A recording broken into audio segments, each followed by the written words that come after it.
Halo teman-teman semua, bagaimana kabarnya? Selamat datang di channel Biar Pinter.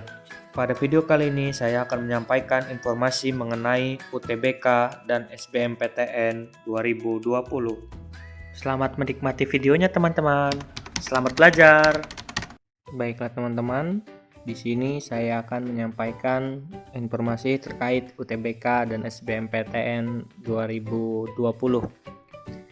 Di mana di tengah wabah pandemi COVID-19 yang terjadi di Indonesia, terdapat perubahan UTBK dan SBMPTN 2020.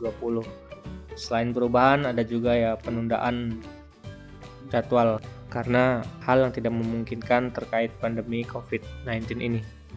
Pemerintah melalui surat edaran tim pelaksana LTMPT nomor 11 SE.LTMPT/2020 tentang perubahan jadwal pelaksanaan UTBK 2020 memberikan 5 informasi atau 5 perubahan yang ada pada UTBK dan SBMPTN tahun 2020. Langsung saja, yang pertama ialah peserta diperbolehkan mengikuti UTBK 2020 sebanyak 1 kali. Jadi hanya 1 kali. Tahun-tahun sebelumnya peserta diperbolehkan mengikuti UTBK sebanyak 2 kali, namun di tahun 2020 hanya 1 kali. Tentunya hal ini mengecewakan bagi teman-teman semua. Tahun lalu itu 2 kali tes. Jika di tes pertama mendapatkan nilai yang kecil, kemudian kita masih ada kesempatan kedua guna memperbaiki atau kita mempelajari bagaimana sih jenis soalnya, kemudian kita matangkan lagi untuk tes keduanya sehingga kita dapat memilih nilai mana yang lebih baik untuk didaftarkan di SBMPTN. Tapi tahun ini tes hanya dilakukan sebanyak 1 kali, jadi tidak ada kesempatan kedua. Misalkan teman-teman di kesempatan pertama nilainya kecil, ya sudah gitu, tidak ada kesempatan lain. Kemudian apabila mungkin teman-teman sakit atau berhalangan hadir, ya tidak ada kesempatan lagi pada saat itu. Jadi hanya sekali, kemungkinan terbesarnya ya mengulang di UTBK tahun selanjutnya. Jadi teman-teman diharapkan lebih matang mempersiapkan untuk tes UTBK-nya karena tidak ada kesempatan kedua, sehingga di tes 1 kali tersebut kita keluarkan seluruh kemampuan yang kita miliki, tenaga yang kita miliki, waktu yang kita miliki, kita totalkan untuk 1 kali tes tersebut. Oke, selanjutnya poin kedua, materi tes yang diujikan adalah tes potensi skolastik atau TPS, di mana tes potensi skolastik ini mengukur kemampuan kognitif yang meliputi kemampuan penalaran umum, pengetahuan kuantitatif, pengetahuan dan pemahaman umum, kemampuan memahami bacaan dan menulis. Kemungkinan 4 jenis kemampuan kognitif tersebut yang nanti bakal keluar di tes potensi skolastik. Oke, ini juga sepertinya menjadi hal yang sangat mengecewakan karena di tahun sebelumnya itu ada namanya tes potensi akademik juga. Jadi ada tes potensi skolastik dan tes potensi akademik. Di mana tes potensi akademik sesuai jurusan kita, seperti misalkan Saintek atau Sosum, tapi tahun ini ditiadakan gitu. Hal tersebut sepertinya tidak adil gitu bagi teman-teman yang sudah berjuang menghabiskan tenaga, pikiran, waktu, dan tentunya biaya untuk sana sini les, mungkin membeli diktat atau buku bank soal, karena untuk tes potensi akademik itu memerlukan waktu atau persiapan yang sangat panjang karena kita dituntut terbiasa mengerjakan soal berpikir tingkat tinggi. Tidak adilan juga sepertinya misalkan anak Saintek ingin mengambil jurusan Sosum, kita tidak perlu belajar lagi untuk materi Sosumnya. Nah, misalkan saya dari jurusan IPA atau Saintek ingin mengambil hukum, saya tidak perlu mempelajari geografi, sosiologi, ekonomi, gitu, dan sejarah.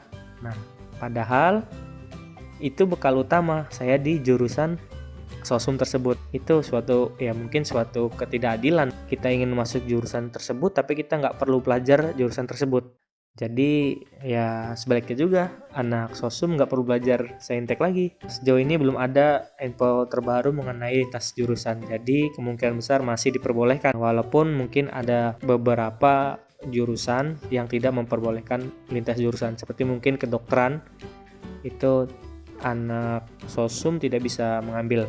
Baik, lanjut ke poin ketiga, pelaksanaan tes dilaksanakan dalam 4 sesi setiap hari.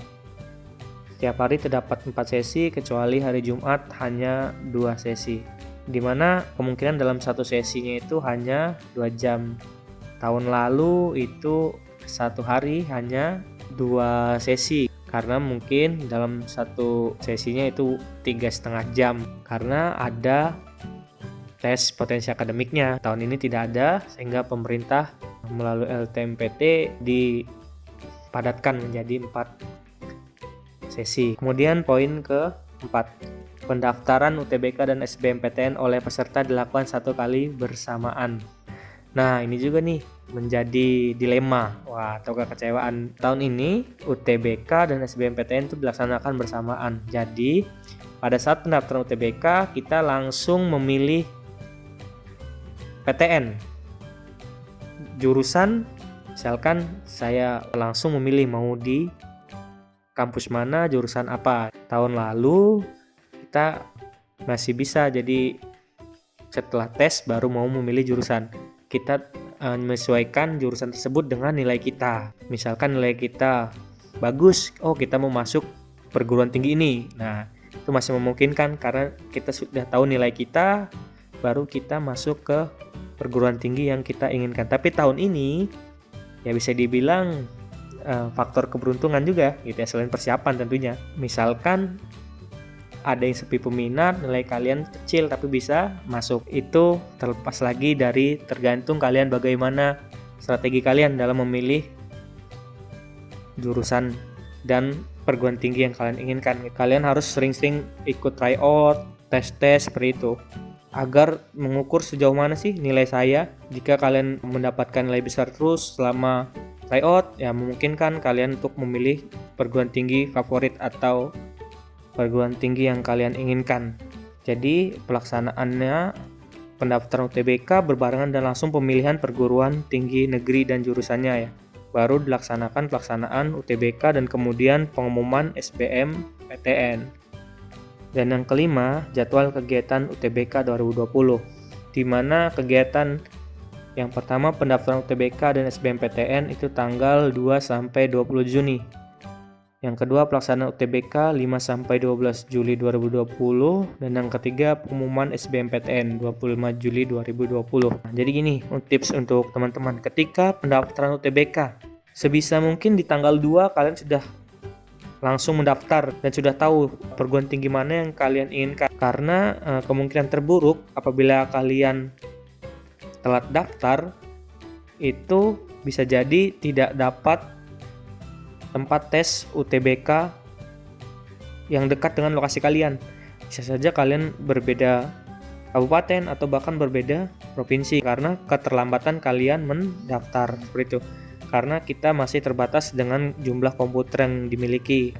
Jadi direncanakan dari sekarang jurusan apa yang dipilih, kemudian perguruan tinggi apa yang dipilih, sehingga pada tanggal 2 ketika pembukaan kalian langsung mendaftar, agar tadi menghindari lokasi tes yang jauh dari tempat tinggal kalian. Kemudian pelaksanaan UTBK, laksanakan semaksimal mungkin, keluarkan semua kemampuan kalian yang kalian miliki. Jika kalian sudah usaha maksimal, dibantu dengan punya ibadah, doa, semoga hasil ketika tanggal 25 Juli itu adalah hasil yang terbaik untuk kalian semua.